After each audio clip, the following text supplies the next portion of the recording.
우리 하나님의 말씀 함께 보겠습니다. 오늘 이 아침 하나님께서 우리에게 주신 말씀은 누가복음 15장 25절에서 32절 말씀입니다. 누가복음 15장 25절에서 32절까지의 말씀입니다.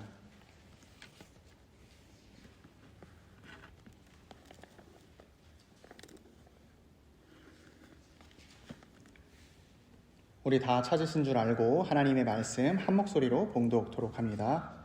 마다들은 밭에 있다가 돌아와 집에 가까이 왔을 때에 풍악과 춤추는 소리를 듣고 한 종을 불러 이 무슨 일인가 물은데 대답하되 당신의 동생이 돌아왔음에 당신의 아버지가 건강한 그를 다시 맞아들이게 됨으로 인하여 살진 송아지를 잡았나이다 하니 그가 노하여 들어가고자 하지 아니하거늘 아버지가 나와서 권한대 아버지께 대답하여 이르되 내가 여러 해 아버지를 섬겨 명을 어김이 없거늘 내게는 염소 새끼라도 주어 나와 내 벗으로 즐기게 하신 일이 없더니 아버지의 살림을 창녀들과 함께 삼켜버린 이 아들이 돌아오매 이를 위하여 살진 송아지를 잡으셨나이다. 아버지가 이르되 예 너는 항상 나와 함께 있으니 내 것이 다 내 것이로되 이 내 동생은 죽었다가 살아났으며 내가 잃었다가 얻었기로 우리가 즐거워하고 기뻐하는 것이 마땅하다 하니라. 아멘. 저는 오늘 본문 말씀을 통해서 집 안에서 길을 잃은 탕자라는 제목으로 주의 말씀을 선포하도록 하겠습니다. 우리는 흔히 생각하기를 신앙의 깊이는 시간에 비례한다고 생각합니다. 우리가 교회에 나온 것이 오래되면 오래될수록 자연스럽게 믿음이 좋아진다고 여기는 것이죠. 물론 대부분의 경우는 맞습니다. 교회에 나오면 신앙이 깊어집니다. 그런데 이상하게도 그렇지 않은 분들이 있습니다. 믿음을 가지고 오랜 시간 보냈지만 여전히 그 신앙이 제자리인 경우가 있는 것이죠. 예를 들어 이런 분이 있다고 가정해 봅시다. 4대째 기독교 집안에서 태어나셨고 30년간 교회를 빠지지 않고 다녔습니다. 그래서 성경의 말씀에도 익숙하고 헌금 생활도 규칙적으로 합니다. 그가 하는 대화 중에는 경건한 단어들이 나오고 일상생활에서도 성경에서 크게 벗어나지 않는 겉보기에는 아무런 문제가 없는 모습으로 살아갑니다. 그런데 이상하게 신앙은 좋아지지가 않습니다. 그 가운데 가장 뚜렷한 증상이 있는데 바로 신앙생활 가운데에 기쁨이 없다는 것입니다. 기쁨이 없는 신앙생활은 좀 진부하지만 메말라버린 우물과 같습니다. 우물의 목적이 무엇입니까? 물을 저장하고 사람들에게 물을 주는 것이 우물의 존재 이유인데 물이 다 메말라 버려서 그 역할을 하지 못하는 것처럼 우리 신앙생활에 있어서도 존재의 이유와 목적이 사라져버린 기쁨을 잃어버린 신앙생활을 하는 것이지요. 왜 이런 일이 발생했습니까? 교회를 오래 다녔는지는 모르지만 그 교회 안에서 아버지 되시는 하나님과 인격적인 교제가 한 번도 이루어지지 않았기 때문입니다. 내가 예배를 드리러 나와도 그냥 습관과 또 익숙함에 따라서 내가 주님께 예물을 드려도 드리지 않으면 벌을 받을 것 같다는 두려움에 의무감에 드리고 또 말씀을 듣지만 단순히 정보와 나의 몸을 더 개발시키는 자기 개발의 내용으로만 들었기 때문에 정작 그리스도 안에서 주어지는 기쁨과 평안을 누리지 못하는 것입니다. 시간은 주님과의 친밀함을 대체해 주지 않습니다. 사랑하는 피스메이커 교우 여러분, 만약에 우리가 만복의 근원이신 하나님을 나의 아버지로 모시고 또 그분으로부터 은혜를 받아 살고 있는데 내가 은혜 받는 사실을 알지 못한다면 이보다 더 비극적인 인생이 어디에 있겠습니까? 바라기는 이 시간 스스로에게 물어보았으면 좋겠습니다. 나는 지금 기쁜 신앙생활을 하고 있는가? 내 마음 가운데에는 주님께서 주시는 기쁨이 있는가? 만약에 확신을 가지고 그렇다라고 대답하지 못한다면 오늘 말씀을 통해서 주님을 믿는 믿음이 더욱 깊어지고 그 기쁨이 회복되기를 소망합니다. 우리는 지난주에 탕자를 기다리시는 아버지의 비유를 보았습니다.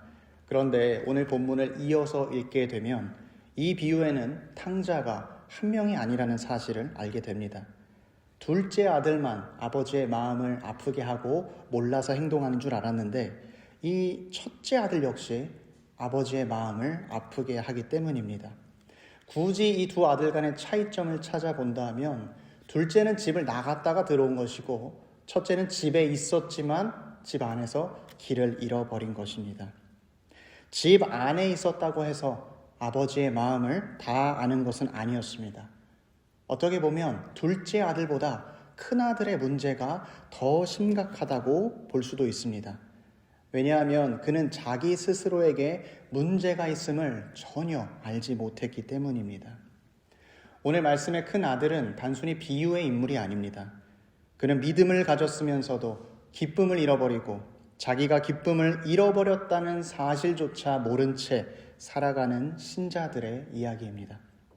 말씀은 이렇게 시작합니다. 큰 아들이 밭에서 일과를 마치고 집으로 돌아오는데 웬 풍악의 소리가 들리기 시작했습니다. 노래의 소리가 들리기 시작했습니다. 동네가 그렇게 크지 않았었기 때문에 보통 잔치가 있으면 다 광고가 되고 안내가 되는데 오늘은 그런 일이 없었다 생각하고 의아해하면서 마을 안으로 들어가고 있었습니다. 그런데 더 이상한 것은 그 소리가 바로 자기 집에서 나오고 있었다는 것입니다. 아들은 이상하게 생각하며 한 종을 불러서 꼬치꼬치 캐물었습니다. 그랬더니 종이 대답하기를 당신의 동생이 돌아왔고 아버지는 그 동생을 위해서 잔치를 열었다라고 이야기하는 것이죠. 큰아들은 그 이야기를 들었을 때 그 마음 가운데 있는 분노가 폭발했습니다. 그는 아버지에게 얼마나 화가 났었는지 말씀은 기록하기를 그가 노하여서 잔치에 들어가고자 하지 아니하였다라고 말하고 있습니다. 당시 배경에서는 아버지가 베풀었던 그 잔치에 아들이 들어가지 않는다라는 게 공공장소에서 아버지의 뺨을 때리는 것과 같은 무례함이었다고 합니다. 그러나 큰아들은 자기의 감정에 휩싸여서 그 마음을 다스리지 못해서 예의건 체면이건 사회 규범이건 다 상관없이 잔치에 들어가지 않겠다고 말하는 것입니다. 그렇다면 큰아들은 왜 이렇게 화가 나게 된 것인가? 29절 말씀에 그 이유가 나오고 있습니다. 내가 여러 해 아버지를 섬겨 명의 어김을 없거늘 내게는 염소 새끼라도 주어 나와 내 벗으로 즐기게 하신 일이 없었다라고 말합니다. 보상을 받아야 하는 사람이 있다면 그것은 동생이 아니라 나 자신이라는 것이죠. 내가 그동안 얼마나 아버지를 잘 섬기고 아버지의 말씀을 따랐었는데 나에게는 염소 새끼 한 마리도 안 내어주시면서 아버지의 재산을 홀라당 다 사라뜨려버린 그 자식이 돌아오니까 야단을 치기는커녕 그를 용서하고 살찐 송아지를 잡아주었다는 것, 그것이 도무지 납득할 수가 없었던 것입니다. 또한 큰아들이 화가 났던 이유는 하나 더 있었습니다. 바로 그 마음 가운데 탐심이 자리하고 있었기 때문입니다. 사실 큰 아들도 동생과 함께 아버지로부터 이미 재산을 상속받았습니다. 둘째 아들이 집을 떠나기 전에 아버지에게 재산을 달라고 재촉하자 우리가 읽지는 않았지만 12절 말씀을 보게 되면 아버지는 그 살림을 아들에게 각각 나누어 주었다고 했습니다. 큰 아들도 사실은 마음 가운데 재산에 대한 욕심이 있었던 것이죠. 입으로 그것을 꺼내지 못했을 뿐 아버지의 재산을 빨리 상속받고 싶은 마음이 있었습니다.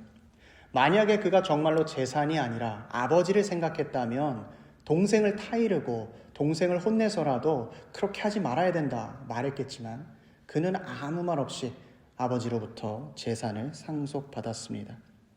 그런데 그것이 문제였던 것이죠. 동생이 다시 돌아오게 되었을 때 이제 나에게 상속되어 있던 그 예정되어 있던 아버지의 유산이 또다시 나누어지고 동생에게로 가게 될까봐 화가 난 것이었습니다. 말씀에서 큰아들이 분노하게 된 이유는 보상을 바라는 마음, 또 탐심이었습니다. 그러나 이 두 가지는 결국에 하나로 귀결됩니다. 그가 아버지를 사랑한 것이 아니라 아버지의 재산을 사랑하고 있었기 때문입니다. 큰아들에게 있어서 아버지가 주시는 모든 것은 은혜가 아니라 대가였습니다. 특별히 그가 29절에서 말하고 있는 이 섬겼다라는 단어는 단순히 아버지를 공경하고 따랐다는 뜻이 아니라 노예로서 종살이를 했다는 뜻입니다. 그는 아버지와 오랜 시간을 살고 있으면서도 아버지와 아들로서의 관계로 살아가는 것이 아니라 주인과 종으로서 살아왔던 것입니다. 내가 아버지를 잘 섬겼으니까, 그 일을 했으니까 아버지는 나에게 이 정도는 해주셔야지, 내가 이 정도는 받을 수 있지, 이러한 생각으로 평생을 살았던 것입니다. 그래서 그에게 있어서 순종과 효는 짐과 같은 것이었고 아들의 삶은 종살이로 변질되었습니다. 큰아들은 아버지의 집에서 살면서도 단 한순간도 기쁨을 누려보지 못하고 내가 아들이 아니라 종으로서 살고 있었습니다. 그런데 이것은 큰아들에게만 일어나는 일이 아닙니다. 우리의 신앙생활에서도 충분히 일어날 수 있는 일입니다. 우리와 하나님의 관계가 아버지와 자녀의 관계가 아니라 주인과 종의 관계가 되는 것입니다. 기쁨이 없이 신앙생활하는 것, 이것이 바로 종과 주인의 신앙생활입니다. 내가 보상을 바라기 때문에 말씀에 순종하고 두려움과 의무감으로만 하나님을 섬기는 것이죠. 아마도 여기 계신 분들 중에서 내가 종으로서 살고 싶다 하는 분은 없으실 것입니다. 그런데 문제는 무엇이냐 하면 때로는 우리가 주님께서 주시는 은혜와 사랑을 잃어버리고 나 스스로를 종처럼 여기며 살아간다는 것입니다. 그러나 기쁨이 사라지고 우리 마음 가운데 메마른 심령이 있을 때에 우리가 기억해야 할 것은 주님께서는 나의 이러한 모습에도 불구하고 단 한 번도 우리를 종으로 대하신 적이 없다는 사실입니다. 비유에서 큰아들을 대하는 아버지의 모습을 보십시오. 28절 마지막에는 아버지께서 아들을 만나러 직접 밖으로 나왔다고 이야기합니다. 아버지는 아들이 잘 순종한다는 점을 알고 있었기 때문에 사람을 보내서 들어오라 명령했으면 그 아들은 군말 없이 잘 들어왔을 것입니다. 그러나 아버지는 그렇게 하지 않으셨습니다. 오히려 직접 아들에게 나아갑니다. 당시 명예를 소중히 하던 중동 지역에서는 아버지가 손님을 뒤로 하고 아들을 설득하러 나갔다는 것, 이것은 상상할 수 없는 일입니다. 하지만 아버지는 당신이 겪을 수 있는 수치와 굴욕에도 상관치 않고 아들 앞으로 나왔습니다. 그리고 아버지는 호통치거나 윽박지르지 않고 말씀해 주십니다. 얘야, my child 라고 분노에 가득 찬 아들에게 아버지는 부드럽고 따뜻한 목소리로 말씀해 주십니다. 너는 항상 나와 함께 있었으니 내 것이 다 너의 것이다. 아버지의 마음 안에서 큰아들의 자리는 단 한순간도 조금도 줄어들지 않았었습니다. 사랑하는 피스메이커 교우 여러분, 우리가 믿는 하나님이 바로 이러한 분이십니다. 둘째 아들이 집을 나가자 언제나 변함없이 마을 어귀에서 둘째 아들을 기다리시는 그 사랑의 하나님. 첫째 아들이 분노하며 잔치에 들어오지 않고 무례를 범했을 때에도 직접 나가서 그를 권하고 그를 위로하는 사랑의 하나님. 우리 하나님의 사랑은 끝이 없고 포기함이 없습니다. 그런데 놀랍게도 우리가 잊지 말아야 할 것 하나 있습니다. 하나님께서는 이 비유의 두 아들에게만, 탕자들에게만 사랑을 베푸시는 것이 아니라 여기 모인 우리에게도 사랑을 베풀어 주신다는 사실입니다. 주님은 죄로 죽을 수밖에 없는 우리를 구원하시기로 계획하셨습니다. 그래서 인간의 몸을 입고 우리에게 오셨습니다. 먼 발치에서 둘째 아들을 알아보자마자 달려나갔던 아버지처럼 모든 수치와 굴욕을 뒤로하고 첫째 아들을 권하러 나갔던 아버지처럼 영원하신 그분이 시간과 공간을 뚫고 우리 곁으로 와주신 것입니다. 그리고 주님은 십자가에서 자기의 목숨을 내어주셔서 우리를 구원하셨습니다. 그래서 우리는 주의 십자가를 바라볼 때에 내가 주님의 얼마나 큰 사랑을 받았는지, 끊을 수 없는 사랑으로 말미암아 내가 이미 자녀가 되었다는 것을 기억하고 확인하게 됩니다. 신앙생활 가운데에 기쁨이 사라졌다면 우리 주 예수 그리스도의 십자가 사랑을 기억하십시오. 그때 우리는 더 이상 종으로서 살아가는 것이 아니라 자녀된 삶을 살아가게 됩니다. 또한 내가 자녀이기 때문에 더 이상 두려움과 의무감으로 순종하는 것이 아니라 기쁨으로 순종하며, 또 보상을 바라는 것이 아니라 아버지 하나님의 친밀함과 사랑을 구하는 사람이 됩니다. 그렇다면 우리가 자녀로 살아갈 때에 경험하게 되는 유익은 무엇이 있습니까? 첫째로 하나님과 항상 함께 지낸다는 사실입니다. 아버지께서 내 곁에 있으시고 또 내가 그분과 함께 한다는 것 그 자체가 얼마나 큰 은혜인지 유익인지 모릅니다. 제가 지금도 그렇습니다만 지금보다 더 철이 없었을 때 나는 왜 모태신앙으로 태어났을까 조금 아쉬워했던 적이 있었습니다. 중고등학교 때 회심한 친구들을 보면 굉장히 간증도 다이나믹하고 굉장히 뭔가 멋있어 보이는데 저는 그런 것이 없어서 그들이 부러웠던 것입니다. 그런데 신앙생활을 좀 더 하면서 시간이 지나면서 생각이 좀 바뀌었습니다. 내가 어릴 때부터 신앙적인 분위기에서 자라나고 무슨 뜻인지도 모르면서 주의 말씀을 들으며 자랐고, 또 수련회에서 밥을 먹기 위해 억지로 성경 요절을 암송하고 1년에 한 번씩은 성경 대회가 열리니까 그 대회에 그냥 참석하기 위해서 말씀을 공부하게 되고, 그 시간들이 얼마나 크고 놀라운 은혜였는지를 새삼 깨닫게 되었습니다. 하나님 아버지를 떠나고 싶어도 겁이 많아서 주님을 떠나지 못했고, 하나님 안에서 주님과 가까이 하던 세월이 얼마나 큰 복인지를 깨닫게 된 것입니다. 저는 여기서 모태신앙이 회심한 신앙보다 낫다, 그것을 비교하는 것이 아닙니다. 우리가 신앙생활을 시작함에 따라서 주님과 함께하고 주님과 가까이 하는 삶이 얼마나 귀한 것인지 그것을 말씀드리는 것입니다. 하나님 아버지와 가까이 하는 삶, 그분과 함께하는 삶이 우리에게 있어서 가장 큰 복이고 귀한 유익입니다. 우리는 예배를 드릴 때마다 하나님의 음성을 듣습니다. 우리가 찬양 드림으로 하나님께 영광을 올려드립니다. 내가 삶을 살아가면서 주님이 내 마음 가운데 임재하여 주사 나의 모든 발걸음을 지켜주시고 인도해 주십니다. 이것이 우리 신자가 누리는 자녀로서 살아가는 유익이요 기쁨의 근원인 것입니다.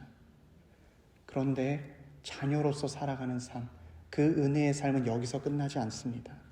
하나님 아버지는 내가 너와 항상 함께하겠다 말씀해 주실 뿐만 아니라 두 번째로 내가 가지고 있는 모든 것이 너의 것이다 라고 말씀해 주십니다. 자녀가 누리는 유익 두 번째는 하나님이 가지신 모든 좋은 것을 다 우리가 받는다는 말씀입니다. 큰아들은 아버지가 나에게 그동안 염소 새끼 한 마리 안 주셨다고 불평했습니다. 어떻게 방탕한 동생에게 벌을 줘야지 살진 송아지를 잡아주냐고 불평했습니다. 그는 아버지의 사랑을 전혀 몰랐습니다. 그리고 아버지가 그 사랑으로 자기에게 상속해 주실 것이 얼마나 큰지를 보지 못하고 있었습니다. 그러나 큰 아들이 자기가 받는 사랑을 깨닫게 되고 앞으로 자기가 얼마나 좋은 것을 받게 되는지를 알게 된다면 오늘 말씀에서 나오는 살진 송아지는 극히 적은 것이고 좋은 것이라고 말하기에도 민망스러운 것이 될 것입니다. 왜냐하면 하나님께서는 우리에게 말씀해 주시길 예수 그리스도 안에서 하늘의 모든 신령한 것을 우리에게 주신다고 약속해 주셨습니다.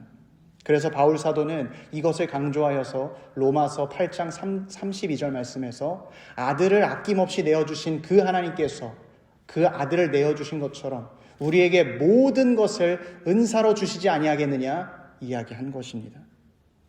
이 땅에서 아버지와 함께하는 기쁨처럼 주님은 우리에게 놀라운 상속분, 유업을 허락해 주십니다. 우리 주님은 땅의 주인이실 뿐만 아니라 하늘의 주인이시고 모든 만물을 다스릴 뿐만 아니라 영의 세계까지도 다스리시는 주님이십니다. 그래서 우리가 자녀로서 받을 유산 또한 이 땅에만 머무르는 것이 아니라 천상의 것, 우리가 보지 못했지만 기대할 수 있는 것으로 허락해 주시는 것입니다. 우리가 마침내 아버지의 집에 영원히 거하게 될 때 우리에게 주실 그 기쁨이 얼마나 크겠습니까? 성경은 그것을 어린 양의 혼인잔치다라고 표현했습니다. 오늘 말씀에서 아버지가 아들을 위해서 베풀었던 잔치는 그 마지막 때의 잔치를 보여주는 그림자였습니다. 모든 눈물이 씻기고 다시는 사망과 고통이 없으며 모든 사람과 사랑하는 사람과 살아가는 그 잔치가 우리를 기다리고 있습니다. 큰아들이 그토록 분노했으며 거부했던 잔치는 사실 그가 그토록 바라던 아버지의 사랑과 은혜의 장소였습니다. 이것은 오늘날도 마찬가지입니다.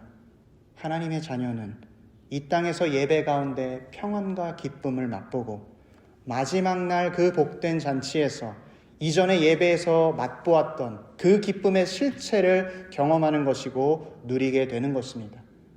무엇보다 단순히 손님이 아니라 아들로서, 딸로서, 상속자로서 잔치에 참여하게 될 것입니다.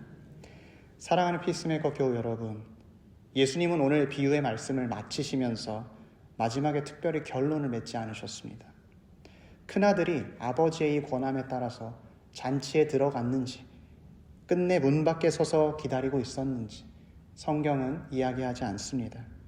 왜냐하면 이 결말은 사실 예배를 드리는 우리 한 사람 한 사람에게 주어진 것이기 때문입니다.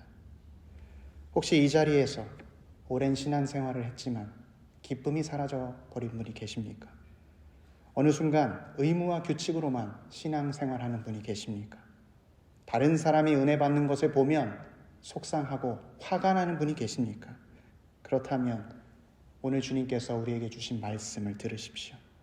주님은 문 밖에 서 있는 우리에게 찾아오셔서 같이 들어가자고 권하고 계십니다. 여러분은 어떻게 하시겠습니까? 잔치는 아직 끝나지 않았고 그 잔치에는 우리를 위한 좋은 것이 예비되어 있습니다. 얘야, 나와 항상 함께 있자. 나의 것은 다 너의 것이란다. 말씀하시는 아버지의 음성을 듣고 잔치에 참여하는 우리 모두가 되길 주님의 이름으로 축원합니다.